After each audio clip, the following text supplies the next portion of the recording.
ఈ వారం మేషరాశి వారికి ఎలా ఉండబోతోంది?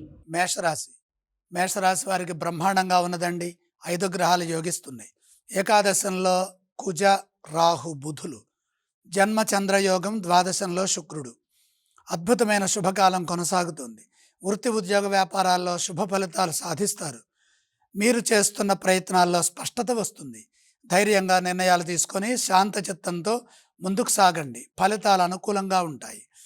ఉద్యోగంలో మేలు జరుగుతుంది. ఆత్మవిశ్వాసంతో పనిచేయండి. సకాలంలో బాధ్యతలని నిర్వర్తించండి. నమ్మకంగా ముందుకు సాగండి.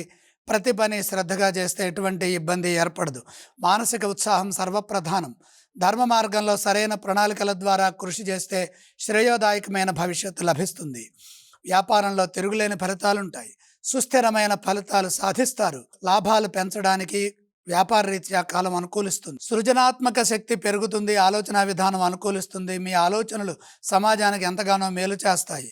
మీ కృషిని నలుగురు గుర్తిస్తారు. ప్రశంసలు పొందుతారు. మీరు ధనాన్ని పొదుపుగా వాడుకోవడం మంచిది. నియమబద్ధంగా పనిచేయడం ద్వారా కృషికి తగిన ప్రతిఫలం ఆర్థికంగా సిద్ధిస్తుంది. మేషరాశి వారు ఎటువంటి స్తోత్రాలను పఠించాలి? లక్ష్మీ అష్టోత్తరం పారాయణం చేయడం మంచిది. వారు ఏ ఆలయాన్ని సందర్శించాలంటారు? ఇంట్లో కానీ దేవాలయంలో కానీ లక్ష్మీ దర్శనం చేయండి. వారు ఎటువంటి దానాలు చేస్తే బాగుంటుంది గురుగారు? దానాలు అవసరం లేదు.